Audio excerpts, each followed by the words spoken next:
Hey guys, how's it going? So this week is UFC Fight Night Dolidze versus Hernandez, and I'm going to run through the card and give you guys my picks and predictions for all the fights on this card, so let's get straight into it. And kicking off the card on the prelims is Cody Brundage versus Eryk McConico. So Cody Brundage most recently went up against Abdul Malik, where it was a pretty close fight leading into the third. I had it one apiece. Abdul Malik first round, Brundage took the second one in my opinion just by having a big moment, and in that third it was pretty close up until Malik accidentally head clashed with Brundage. It actually ended up dropping Brundage.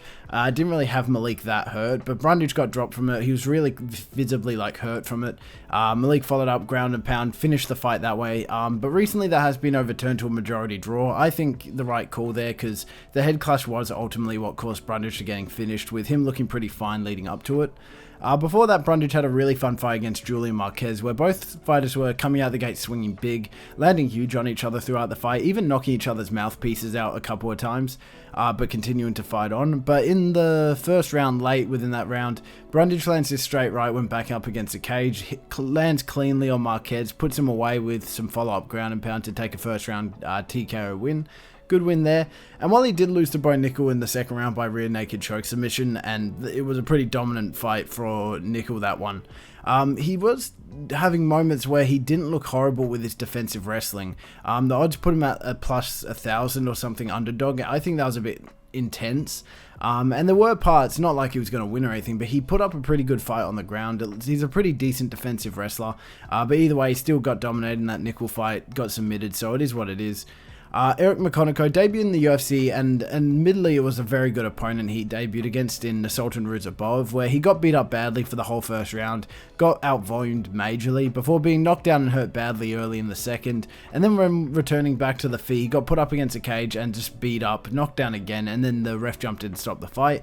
And while Ruzabov is a really tough challenge to debut against, McConico didn't really have any moments in that fight where he looked in control. It was pretty much just one-way traffic from Ruzabov, and I think that same sort of pressure that Ruzabov was putting on him, I think Brundage will do that same thing. He's very good on exerting sort of pressure on his opponents. I think he'll push forward and sort of startle McConico, who's very new to the game, and I think he'll struggle to deal with that. So for that reason, I'm going to go with Cody Brundage, and I'm going to say by around 2 TKO win for this one. Following on from that, we have Gabriella Fernandes versus Stoliarenko. So Fernandes coming off a really impressive fraud check win over one of the scariest women prospects at the time in Wang Kong, where early in the fight, it looked like Fernandes was going to lose quite clearly in the striking. She was clearly the weaker of the two when it came to striking and lost that first round due to it. But in the second, she lands this nasty head kick knockdown out of nowhere, and then dives in and quickly finds his opening for a rear naked choke on Kong, submits Kong in the second round. Very impressive win there. Before that, she went to a close split decision against Carly Judas, but that she managed to win. She took the second through takedown and grappling. Carly Judas kind of came back in the third, took the third quite convincingly on the feet, and it came down to a competitive first round that Fernandes just managed to take. But even though it was a close split decision, I think this win's actually aged very well, especially seeing what Carly Judas has gone on to do nowadays and the performances she's been putting up recently. I think this win's aged incredibly well. However, early in her career, Fernandez' first fight was actually quite concerning. She lost pretty badly to Teresa Bleda, where it wasn't the hardest of opponents, and in this fight she just got absolutely dominated in the grappling and wrestling for all 3 rounds. Bleda was getting takedowns early every round, holding her in, holding dominant position on Fernandes, and for most of the fight she was just on top getting control time. Took a 30-27 dominant decision for that one. Bad loss for Fernandes there. Her opponent Julius Stoliarenko coming off a very unimpressive performance against Luana Carolina, where for the first 2 rounds of the fight she was losing not only in the striking, but she was also getting outperformed on the ground, beat up quite badly, and then in the third, despite almost getting caught in 3 different submission attempts, Carolina just starts landing these big shots while in crucifix position and ended up finishing the fight via TKO that way. Before that, Stoliarenko got a good win over Molly McCann, where early in the first Stoliarenko takes McCann down, and then very shortly after submits her with an armbar. But while the win itself is impressive on paper, Molly McCann's record is filled with these early round submissions. She's quite weak when it goes to the floor. Even her final fight ended like this, so it's a good win in sort of on paper, but when you take the context of things into it, not so much. Before that McCann win, she did actually take a pretty bad loss to Chelsea Chandler, who I don't really value much as an opponent. I don't think she's very good. And she's had some very unimpressive performances following this win. But in this fight, Stoliarenko got beat up badly the whole first round. Before late in the round, when Stoliarenko got to the ground, Chelsea gets top position, finishes the fight via ground and pound TKO late in the first. Good win for Chelsea, but man, it was unimpressive from Stoliarenko there. And ultimately, I think that Gabriella Fernandes not only has a better resume of the two, but is also the better striker and wrestler when it comes to skill set, with her performances just being consistently better than Stoliarenko. So for that reason, I'm going to go with Gabriella Fernandes by decision win for this one. Next up is Uros Medic versus Gilbert Urbina. So Medic coming off a really bad knockout loss to Punhili Soriano, where 30 seconds into the fight, Medic got caught on the chin with his big right hand as he was backing up towards the cage. Dropped him bad, had him out. Impressive debut for Serrano, who got a 30-second KO in his first fight, so good fight there. Before that, he got a really clean knockout over Tim Means, where early in the first, Medic lands this uppercut directly on the chin of Means as he ducks down, put him out, knocked him down, had him out bad. But Means recently has been looking really sloppy in his fights, especially this one here, but consistently he's put up some pretty unimpressive performances nearing the end of his career, it looks like. So yeah, there is that to take into consideration. And again, Miktabek Orolbai, in their fight, Medic got absolutely dominated the whole fight, constantly being taken down in the first and second, being controlled on the ground. Before late in the second, Orolbai catches Medic in a neck crank, it submits him almost instantly. Just Medic is consistently sort of dropping these unimpressive performances with maybe one or two good wins. Gilbert Urbina coming off a fight against Charles Radke where he got beat up actually quite badly on the feet the whole time. He got dropped badly early, being hurt for the last minute of the fight, and then when Radke lands his big left hand on Urbina against the cage, it puts him out cold, drops him badly. Radke's pretty decent though, so I mean, there is that. Before that, Urbina had a fight against Orion Korsk where he looked day and night compared to that Radke performance. He was beating up on Korsk the whole time. First round took him down for more and almost submitted him, and then midway through the second, Korsk gets dropped again with his body shot that he actually ended up quitting to. Urbina won that fight with some follow-up shots, TKO, body shot TKO technically. A very impressive performance there. And while he did lose to Brian Battle in this tough season finale, not only was this a really tough opponent in Battle, who's gone on to have such a sort of impressive prospect-heavy career throughout the UFC, Urbina was also winning that first round quite convincingly, before Battle sort of turned up the volume in the second, took him down, submitted him with a rear naked choke. And while I think Urbina has had a pretty sort of on and off career, I think the people that he loses to are quite good opponents themselves, and I can't really trust Medic to be able to put up a convincingly good fight as of recent. His recent performances have been pretty on and off.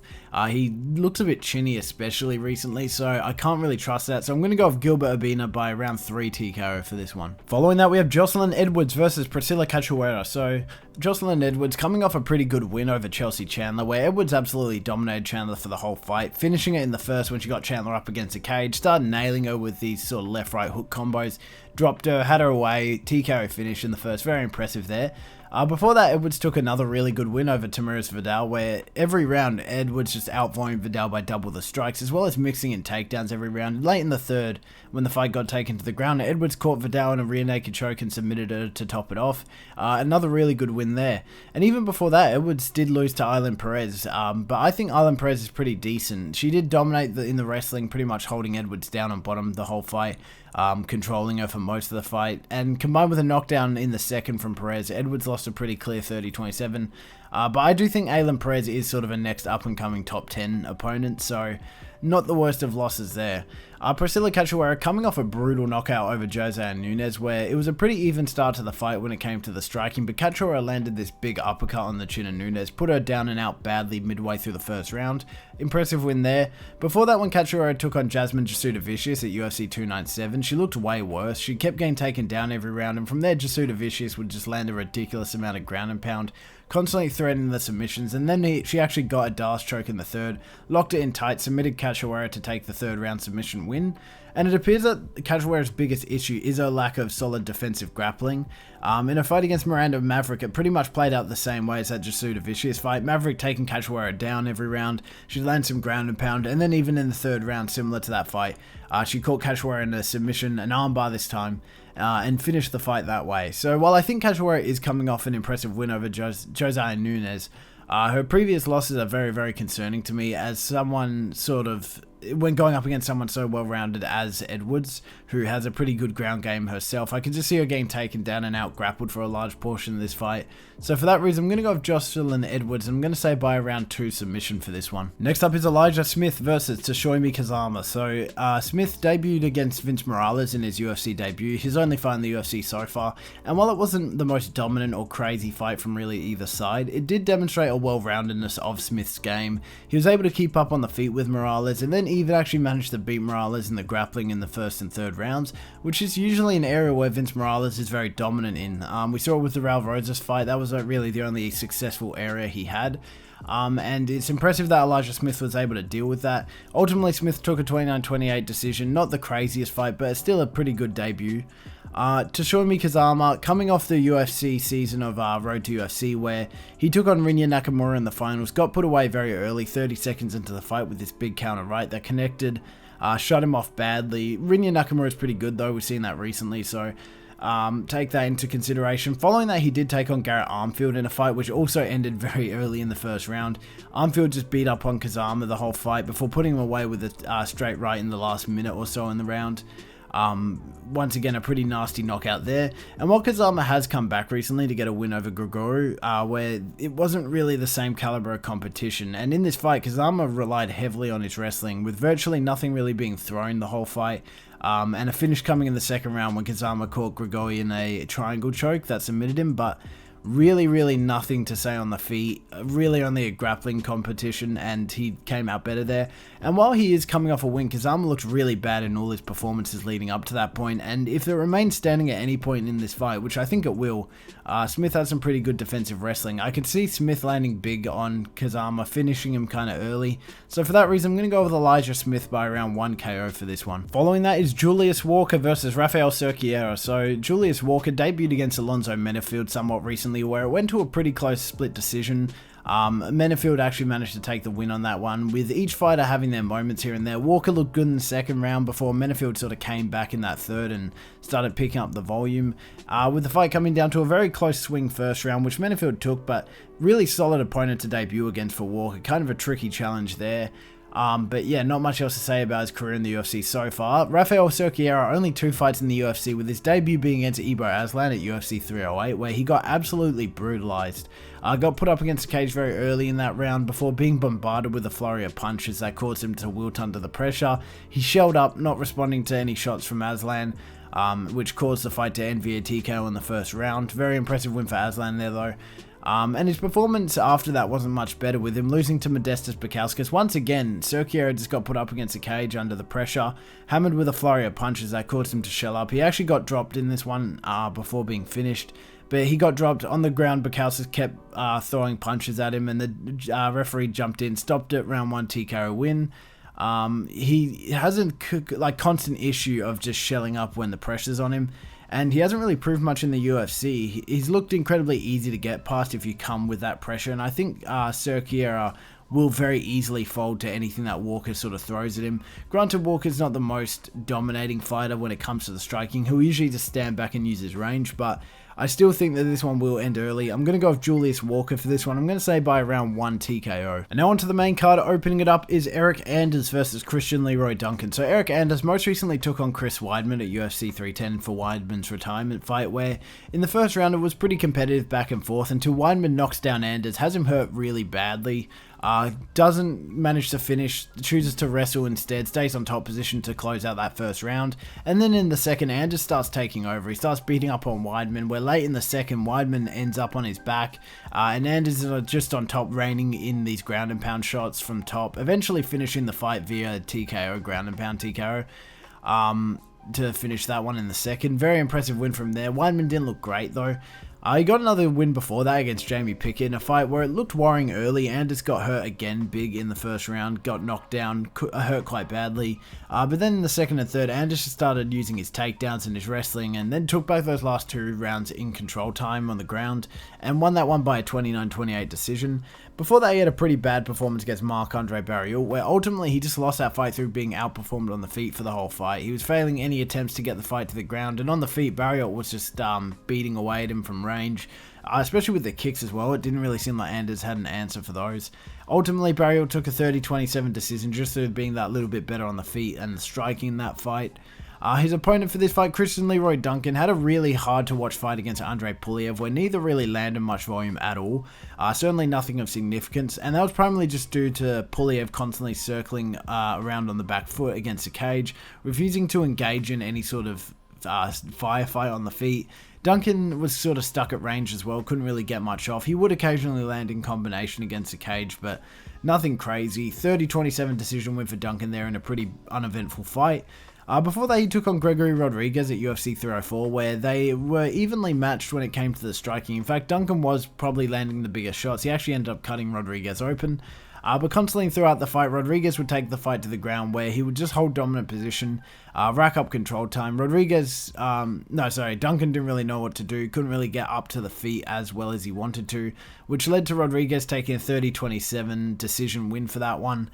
Despite his performance though against Rodriguez and Puliev, Duncan does have his moments, like his fight against Claudio Ribeiro where he dominated Ribeiro on the feet for the whole first round, landed some really big shots and a lot of volume that round. And then in the second round, he takes Ribeiro down early in the round and gets top position where he just wailed on Ribeiro until the ref had to step in, stop the fight via TKO in the second round. Probably one of his more impressive wins there. And while Duncan has had some pretty iffy performances recently, I see more potential from him making a statement each round, whether that be on the feet or in the grappling, just holding control time, than Anders. I just don't really see Anders doing much to swing around in his favour. He's not really much of an impact fighter, if that makes sense. He just sort of does what he can to sort of get the round on his side, but not much more. While Duncan will try and chase a finish whenever he can. So for that reason, I'm going to go with Christian Leroy Duncan for this one. I'm going to say by a decision win. Next up is Miles Johns versus Gene Matsumoto. So Miles Johns most recently took on Felipe Lima in a fight where there were moments for both sides. It was a pretty competitive fight at points, particularly in the second round when Johns knocked Lima down. But consistently throughout the fight, Johns was struggling with the constant volume, the constant takedown threat from Lima, the grappling from Lima, and ultimately lost that one by a 30-27 decision, just being bested in pretty much every area. Before that, he took on Douglas Silva de Andrade in a fight that was very uneventful. Nothing really happened that whole fight. They were both staying at distance, trying to land maybe one or two big shots every 30 seconds. But really nothing much to say. Johns took a 30-27, just landed a few bigger shots here and there, but nothing to write home about. A bit of a nothing burger of a fight there. And while he did win his fight against Cody Gibson by a decision, I think it was, it wasn't really that impressive either. He looked a bit better in the wrestling and takedown, granted in this fight. He actually showed a level of decent offensive wrestling, but outside of that, he'd just throw that same sort of big shot every 30 seconds. Gibson wasn't really throwing much back either. Very, very low volume fight.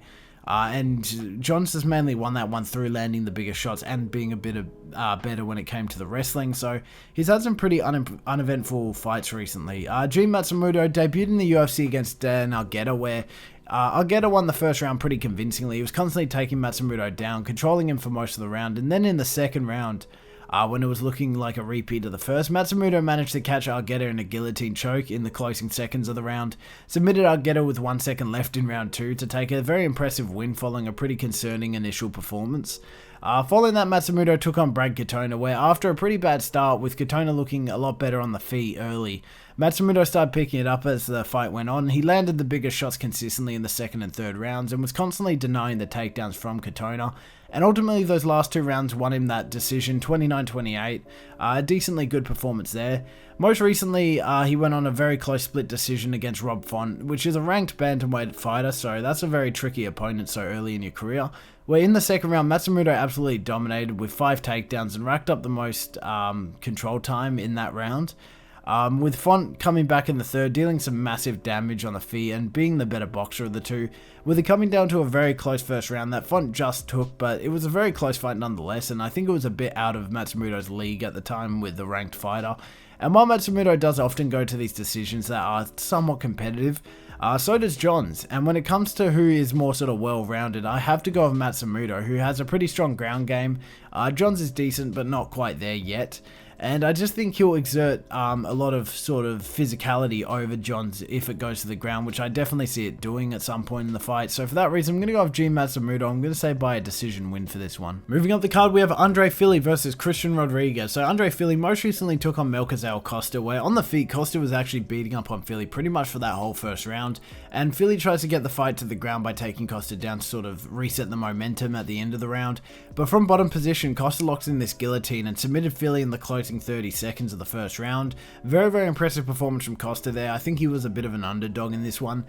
Fili kind of looked unnaturally weak in the striking that fight though, so it was a bit concerning there. Before that, Fili took on Cub Swanson in a fight that went to a competitive split decision, both fighters having their moments on the feet. In fact, Swanson did look a bit stronger consistently in the striking, but in the later two rounds, Fili kept it close with some takedowns, control time, using his range and distance to sort of keep Swanson at bay, and ultimately that's what won him those last two rounds in the split decision cards. Before that, he did lose to Dan Ige, granted a last minute fill-in against Ige, but in this fight, it was a pretty slow start, and then out of nowhere, Ige lands this massive right hook out of nowhere. It lands perfectly on the jaw of Fili, puts him out cold midway through the first round. Really bad knockout, really nasty knockout. Yeah, Christian Rodriguez most recently took on Melchizedek Costa as well, where outside of the third, when Rodriguez started to come back, Costa was just constantly beating up on Rodriguez on the feet, particularly these big shots in the clinch, like the knees, the uppercuts, elbows in the clinch were really hurting him, as well as out-wrestling Rodriguez in the second to take a 29-28 decision win. Before that, Rodriguez went up against a pretty hot prospect at the time in Austin Bashi, who was coming off a very impressive performance on the Contender Series, and in this fight, despite being placed as a pretty heavy underdog, Rodriguez somehow managed to outperform Bashi in the wrestling in both rounds 1 and 3. Bashi only really managing to take the second round, but barely, and he ended up losing a 29-28 to Rodriguez. And while Rodriguez somehow manages to get these crazy upsets when he's placed as the underdog, when he's favourite, he usually loses his fights. Against Julian Erosa, he was placed as a pretty decent favourite, and he ended up getting submitted at the end of the first round with a guillotine after a pretty competitive first round at that. But Erosa locks in this guillotine from bottom position, submits Rodriguez late in the first, and while logically I can see Rodriguez winning this, in fact I think it's probable that Rodriguez will win this if he goes with his usual strategy. For some reason I'm getting this weird feeling that Fili's going to pull off an upset. I don't even know if he's underdog or not, but I can just see Rodriguez sort of fumbling with the moment. Fili's a decent grappler in his own right, and he does have some really clean striking. So for that reason, I'm actually going to go with Andre Fili, bit of an underdog pick for this one, and I'm going to say by a decision win for this one. Next up is Iasmin Lucindo versus Angela Hill. So Iasmin Lucindo most recently took on Amanda Lemos at UFC 313, where in the striking she looked very solid, particularly with her kicks that she was sending to the head and body, but constantly she'd get taken down. Usually due to the kick, she'd be on one leg and get swept or sort of tripped. And once on bottom position, Lucindo really didn't have any answer to the grappling of Lemos, got stuck on bottom position, couldn't get back to the feet, managed to take the third round back just through being a better striker, but ultimately lost that 29-28 decision. Before that, Lucindo took on Marina Rodriguez at UFC 307, where Lucindo was surprisingly the one pushing towards the takedowns in grappling. Rodriguez is a pretty pure striker. She does have moments in the grappling, but it's not her strongest suit. Which ultimately led to a pretty close grappling match between the two. The cards were all over the place. Lucindo managed to take a split decision, but it was kind of hard to tell who won each round because they were all very, very close, except for the second. That one was a bit clearer towards Lucindo. But yeah, she took a split decision there. Prior to that, Lucindo did pick up one of her more dominant wins against Karolina Kowalkiewicz at UFC 301, where for all three rounds, Lucindo was outperforming Kowalkiewicz, not just in the striking, but also in the first and third. She was taking Kowalkiewicz down, taking most of those rounds in control time, and ultimately won a dominant 30-27 win there. So that one was probably one of her more impressive wins. Her opponent, Angela Hill, most recently went to a split decision with Ketlin Souza, where Hill started off very strong. She was outstriking Souza quite clearly in that first round. Took her down as well, controlled her on the ground in the first. The second was a little bit closer. Hill still looked a bit more dominant in that second round, but Souza did start coming back. And in the third, she was actually hitting Hill quite hard, having her hurt badly in those closing rounds. With Hill sort of taking that the first two rounds of the fight and winning that split decision, but it was very, very close, especially that second. Her fight before that was also a very close fight against Tabitha Ricci, where no rounds could really discernibly go to either fighter. He was constantly looking better and landing on the feet, but Ricci was sort of throwing in these takedowns and wrestling and cage clinching to keep it close. Ultimately, Ricci won a 29-28 decision, but I think it was a really close fight. I could have honestly seen a split decision for that one, but still very, very close fight there. Before that, Hill did get a much more dominant win over Luana Pinheiro, where Hill took Pinheiro down in the first round, controlled her for the whole round, before in the second, when Pinheiro tried to take Hill down, Hill reversed position, locked in a guillotine choke to submit Pinheiro late in the second round, even taking a performance bonus for that finish, so that's one of her better wins and showed sort of a level of ground game to Hill. And this is a very tricky fight to pick for because both fighters are very well rounded. I think Hill's a little better when it comes to the striking than Lucindo, while Lucindo is a little bit better in the grappling, but overall I think they're both very well rounded. And I think it will come to a very close decision, but I think Hill has the higher chance of out-voluming Lucindo in this one, so I'm going to go with Angela Hill, and I'm going to say by a decision win for this one. And now for the co-main event, Steve Erceg versus Ode Osbourne, and a debut at bantamweight for both fighters, so this will be interesting. So Steve Erceg has recently gone on a run that mirrors Dominic Reyes, unfortunately, with Erceg working his way to a title shot against Pantoja at UFC 301, where he actually had a very close fight with Pantoja, probably one of Pantoja's toughest challenges to date, with the fight really coming down to that 5th round, that Erceg lost by shooting him for a takedown that got reversed. Pantoja winning the decision. The cards were a bit biased towards Pantoja in my opinion. I had it 2-3, some had 4-1, which is a bit crazy. But a lot of people still call the fight a robbery to this day, so that's how close it is. But I did see Pantoja winning that just barely. Following that, he turned around at UFC 305 and took on a dangerous knockout artist in Kai Kara-France. And while he was riding hot off the close title fight against Pantoja, this fight, Erceg just got caught with his big right hand midway through the first round. France dropped him, followed up against the cage, dropped him again against the cage, and then finished him via a round 1 TKO by hammering him against the cage with ground and pound. Ref jumped in, stopped it. And most recently, he headlined a fight night against Brandon Moreno, where despite Erceg landing more every round, he wasn't really sitting down on his punches, nothing of impact, while Moreno was landing the much bigger shots, granted less volume, but he was landing bigger shots, doing more damage. Moreno taking a 29-26 there. You could argue that Erceg won 3 and 2, but definitely 3, but 2 maybe not. But still, pretty bad decision loss there. His opponent, Ode Osbourne, most recently picked up a nice second round TKO over Luis Garule, where in Garule's debut fight, he was actually doing pretty good in the first. He was actually beating up on Osbourne pretty badly, and then heading into the second, Osbourne sort of flipped the switch on Garule early in that round, landed this left hook that dropped him badly before finishing him with some ground and pound to take a second round TKO win.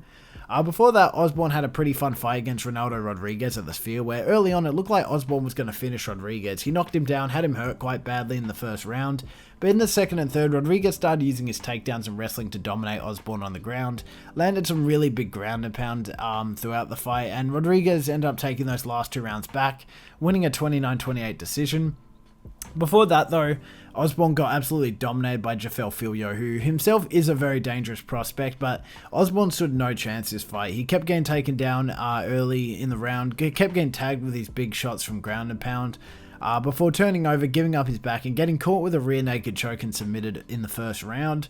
And while Osbourne can be a bit of a threat on the feet if it gets left standing, he often really struggles with fighters who take it to the ground. And Erceg not only has some really solid striking of his own, but he is also really good at BJJ. In fact, I think he is incredibly underrated when it comes to his defensive wrestling and his sprawls. And I think he can take down Osbourne if he wants to. And outside of that, I just think Erceg's recent losses have been against opponents that are way better than Osbourne. Granted, I don't know how the bantamweight transition is going to play into things, but I just think, yeah, he has a better resume, and even though it's full of losses, it's against top 5 opponents. So I'm going to go with Steve Erceg for this one. I'm going to say around 2 TKO, and we'll move on to the main event. And now on to the main event, Roman Dolidze versus Anthony Hernandez. So Roman Dolidze most recently headlined a fight night against Marvin Vettori in their rematch, where Vettori had moments, particularly in the third, where he started tagging Dolidze with some really big shots, really damaging shots, and even managed to cut him open in that round. But consistently throughout the fight, Dolidze was just constantly one step ahead in the striking. He was constantly mixing up his shot selection, targeting different parts of the body, having Marvin Vettori hurt at points at the body. You can't really knock out Vettori with strikes, so Obviously, he wasn't going to finish him in that fight, but he was constantly getting Vettori hurt and backing up, and took a 49-46 decision win for that fight. Prior to that, Dolidze took on Kevin Holland at UFC 307, where despite the fight ending via a rib injury kind of early in the fight, first round in between the first and second, Holland stands up, calls off the fight because he can't fight anymore due to a broken rib. I thought Dolidze was going to win that fight quite dominantly. The first round was definitely Dolidze's round. He had Holland in trouble on the ground multiple times. Even in the striking, he was sort of outperforming Holland at points. And I don't really see Holland making a comeback there. So while it stopped early, I could definitely see Dolidze winning that one.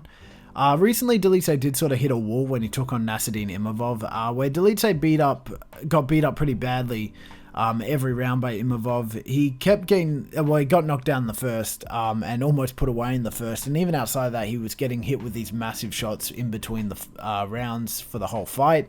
The scorecards were sort of close at points, but that was mainly due to a point deduction that Imavov got for kicking Dolidze in the head when he was getting back to the feet.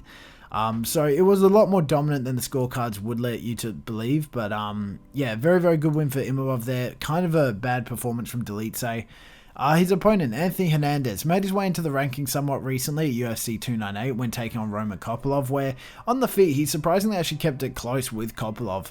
Kopylov usually dominates on the feet, that's his main sort of area, and Hernandez was bringing the fight to him there, and what ultimately won Hernandez the fight was taking Kopylov down, where he would control him, and even in the second round managed to sneak around, take the back, and get a rear naked choke to submit him in the second. Following that, he headlined a fight night against Michel Pereira, where while it was a very dominant sort of first couple of minutes from Pereira, he ran out of gas pretty much instantly in that fight, and Hernandez was controlling Pereira pretty much for the whole fight. Pereira didn't throw much back, really struggled with the wrestling, and then midway through the fifth, Hernandez started landing these big ground and pound shots, put Pereira down midway through the round with a TKO. But I think this fight reflected more on Pereira, if anything. Pereira sort of came out strong in the first 2 minutes of the fight, but instantly gassed out, didn't have any energy left for the remaining 4 rounds, and just got ragdolled by Hernandez that whole fight. So while it was a good win for Hernandez, there was sort of an asterisk next to that. Recently, Hernandez took on Brendan Allen in a fight that would sort of give him his biggest grappling challenge yet, and while most of his opponents leading up to that point were pure strikers, this fight quickly became a grappling match for whoever could hold top position or threaten a submission, and Allen did look dominant early on. He actually had Hernandez in a bit of trouble in the first round, but then as the second and third rounds rolled by, Hernandez just started getting that dominant position more, taking the back more often, almost submitting Allen a few times in that fight, and ultimately took a 29-28 decision for that one. And while Hernandez is definitely the stronger fighter on the ground, I think Dolidze has some really underrated defensive grappling, and I can't really see Hernandez being able to submit Dolidze in this fight, strangely enough.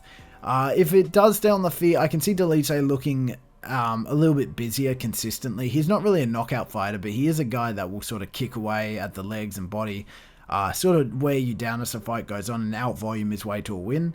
And I think this one will go to a pretty close decision. I could see Hernandez having moments on the ground, sort of threatening a few submissions here and there, having Dolidze in a bit of trouble every now and then, but if it gets back to the feet, which I think it will, I can see Dolidze out-voluming his way to a win here, so I'm going to go with Roman Dolidze for this one, and I'm going to say by a decision win. So that's it, guys. That's UFC Fight Night, Dolidze versus Hernandez, and all of my picks and predictions. Right now on the screen, a compilation of all of my picks and predictions for the event, all of Cam's picks and predictions for the event. You already know how this goes. Just before I get into what I think about this event, I've actually created a Verdict Fight League. So on the Verdict app or website, I've created a league, PatsgapMMA, all one word, and then space league. I'll try and see if I can do something in the description to link to it or whatever. It's just basically, it competes everyone against each other for the picks and predictions. You can pick method, you can pick rounds, and it will be a fun way to see how I stack up against you guys, and I'll probably get tanked in it, but we'll see how that goes. So once again, PatsgapMMA, all one word, space league. You can type it in, look in the description. It'll be a cool thing to do. Yeah, this card's tragic. I'm not gonna lie, the only reason I'm really excited for it is Steve Erceg, Perth represent. I was really dragging my feet trying to make this video. I mean, you can probably tell, but it's an Apex card, weak main event, not really any really fun fights. I think the co-main's actually probably better than the main in my opinion, but that's a bit biased. But yeah, I'll see you for the breakdown, and then next week 319 we'll get back to it. Yeah, bye bye.